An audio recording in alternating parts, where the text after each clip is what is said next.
ఈరోజు మా గార్డెన్లోని వెజిటబుల్స్ అన్నీ చాలా వచ్చాయండి. చూడండి, బీరకాయలు, బెండకాయలు, కాకరకాయలు, ఇంకా క్యాప్సికమ్ అన్నీ కలిపి చాలా బుట్ట నిండా వచ్చాయండి. చాలా వచ్చాయి. ఫెన్స్కి అటువైపు కూడా వెళ్ళిందన్నాను కదా చెట్టు, అటువైపు ఇటువైపు లోపల సైడు అండ్ బయట సైడ్ కూడా చాలా వెజిటబుల్స్ వచ్చాయి. చూడండి. ఓకే, చూడండి, అక్కడ ఒకటి ఉంది చూడండి. అలా చిన్న చిన్నవి చాలా ఉన్నాయి.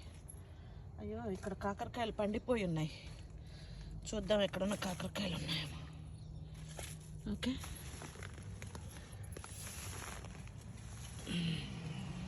ఇక్కడ ఒకటి ఉంది.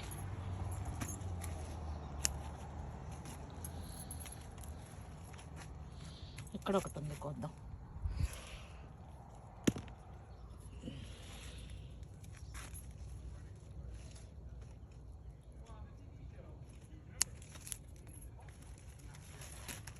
ఇది కొంచెం చిన్నగానే ఉంది.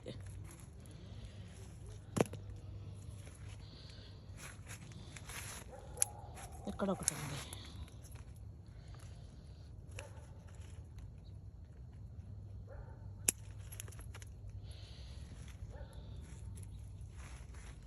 ఇది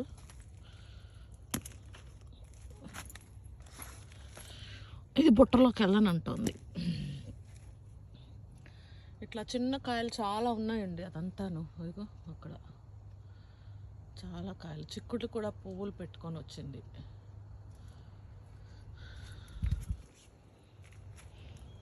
పచ్చిమిరపకాయలు కూడా ఉన్నాయి చెట్టుకి. బెండకాయలు కూడా కొద్దాం. కొన్ని ఉన్నాయి, కొన్ని బెండకాయలు ఉన్నాయి. బాగానే ఉన్నాయి, కొన్ని అంటే బాగానే ఉన్నాయి చెట్టుకి. వీడియో తీస్తూ కట్ చేయడం కష్టం అవుతుంది. వీడియో ఆఫ్ చేసేస్తున్నానండి. మొత్తం అన్నీ కోసాక మళ్ళీ చూపిస్తాను. చూపిస్తా చూడండి. యాక్చువల్ కట్ చేయకముందే మీకు చూపిస్తా. ఇక్కడ ఉన్నాయి, ఓకే, అక్కడ ఉంది, ఉన్నాయి, చాలా ఉన్నాయి. చెట్టుకంతా చాలా ఉన్నాయి బెండకాయలు. ఇక్కడంతా ఉన్నాయి. కోసాక చూపిస్తాను. ఓకే, బంతిపూలు చూడండి ఎన్ని వచ్చాయో. మొన్న వినాయక చవితికి చాలా కోసేసాను, కానీ మళ్ళీ వచ్చాయి, చాలా వచ్చాయి. ఇక్కడ చూడండి, చిన్న కాయలే పండిపోయాయి కాకరకాయలు. ఫెన్స్కి అవతల వైపు కూడా వెళ్ళి కోసుకొచ్చానండి. ఎన్ని కాకరకాయలు వచ్చాయో ఫెన్స్కి అటువైపు చాలా వచ్చాయి. ఫెన్స్కి అటువైపు చూడండి, బెండకాయలు ఎన్ని కోసి పడేసాను. ఇక్కడ వీడియో తీస్తూ కొయ్యడానికి రాలేదు. చూడండి,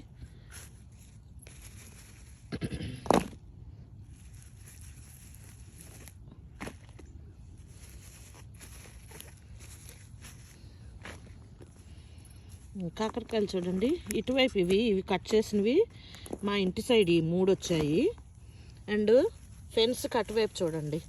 ఇది చూడండి ఎంత పెద్దగా అయింది, ఏమీ అవ్వలేదు. ఇటువైపు ఏమో చిన్న కాయలే పండిపోయాయి. ఫెన్స్కి ఇటువైపు వచ్చినవి చూడండి, బుట్ట నిండా వచ్చాయి కాకరకాయలు, బెండకాయలు, బీరకాయలు. ఇక్కడ ఒకటి పడిపోయింది కట్ చేసేటప్పుడు, తీసుకుందాం. ఇదిగోండి, కట్ చేస్తుంటే పడిపోయింది, కొంచెం ముదిరిపోయింది. ఇక్కడ ఒకటి, అట్లాగా ఒక 2-3 కాయలు వదిలేసాను. ఇది కట్ చేసేయచ్చేమో. ఇది చూడండి, ఇది బాగుంది. ఇదేం అవ్వలేదు, ముదిరిపోలే. చూడండి, వీడియో పట్టుకొని కట్ చేయడానికి కష్టం, కింద పడిపోతాయి కాయలు. అండ్ ఇక్కడ చూడండి, అన్నీ పచ్చిమిరపకాయలు, పండు మిరపకాయలు అయిపోయాయి. పచ్చిమిర్చీలు, పండుమిర్చి అయిపోయాయి. అక్కడ కూడా ఉన్నాయి. అండ్ మీకు ఈరోజు రెడ్ క్యాప్సికమ్ చూపిస్తారండి. ఇదిగోండి, మా చెట్టువి క్యాప్సికాలు రెడ్ అయిపోయాయి. కానీ చిన్నగా ఉన్నాయండి, కానీ రెడ్గా అయిపోయాయి. Red capsicum. ఇంకొకటి ఉంది, బాగాలేదు ఇది. అదిగో అలా అయిపోయింది, వద్దులే.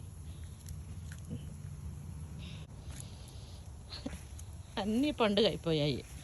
వెదరు చల్లపడింది. సైక్లోన్ ఎక్కడ ఉండడం వల్ల చల్లగా అయిందనమాట. అందువల్ల చెట్లు అనుకున్నాయి ఫాల్ వచ్చేసింది అనేసని, ఫాల్ సీజన్ వచ్చేసిందని అవి రెడ్గా అయిపోయాయి. కానీ మళ్ళీ ఇప్పుడు టెంపరేచరు నార్మల్ అయిపోయింది, కొంచెం హై టెంపరేచర్స్ అయ్యాయి.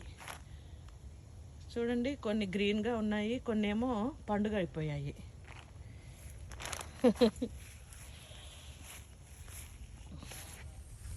ఇక్కడ ఒక క్యాప్సికమ్ ఉంది, కోసుకుందాం. చూడండి, పెద్దగా అయింది, ఇంతకంటే పెద్దగా అవ్వదు. ఇంకా ఇంతకంటే పెద్దగా అయ్యే వరకు వదిలేసాను అనుకోండి, మా ఎలకగారు ఉన్నారు, నైవేద్యం పెట్టినా కూడా వచ్చేస్తున్నారు. ఇందాక ఫెన్స్కి అటువైపు వెళ్ళాను, అటువైపు కనపడింది. ఇదిగో ఈ వంకాయలు అన్నీ పూలు పట్టుకొచ్చాయి. ఇవన్నీ ఎప్పుడు అవ్వాలో కాయలు తెలీదు, ఎందుకంటే వెదర్ అయితే టెంపరేచర్స్ ఇప్పుడు బాగుంది, కానీ నెక్స్ట్ వీక్ అంతా వానలు ఉన్నాయి, మరి ఏమవుద్దో చూడాలి. నేను చెప్పాను కదా, ఫెన్స్కి అటువైపు వెళ్ళడానికి ఈ సందులో నుంచి వెళ్ళిపోతాను. 2 చెట్ల మధ్యలో కొంచెం గ్యాప్ ఉంది, ఈ సందులో నుంచి వెళ్ళిపోతాను. వెళ్ళిపోయి మీకు ఒకటి చూపిస్తాను అండి. ఓకే, మీకు ఒకటి చూపిస్తాను రండి.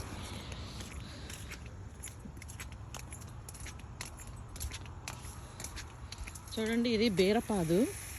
ఇటువైపు నుంచి ఇలా వచ్చేసి ఈ చెట్టు మీద అంతా వచ్చేసిందండి. ఇక్కడంతా కాయలు చూడండి, ఇక్కడ ఒక కాయ, ఇక్కడ ఒక కాయ, ఇదంతా కాయలు వచ్చేసాయి. ఇలాగా చెట్టు మీదకి పాదు వచ్చేసి దీని మీదకి అంతా ఒక 3 కాయలు ఇందాక చూశాను. ఈ చెట్టు మీదకి అంతా అదిగోండి, అక్కడ ఒకటి, ఇంకా ఇది సీడ్, ఇది ఇంకా పిందె, సీడ్ కాదు. చూడండి, ఈ బుట్ట నిండా వచ్చాయి వెజిటబుల్స్. కాకరకాయలు, బీరకాయలు, క్యాప్సికము, బెండకాయ.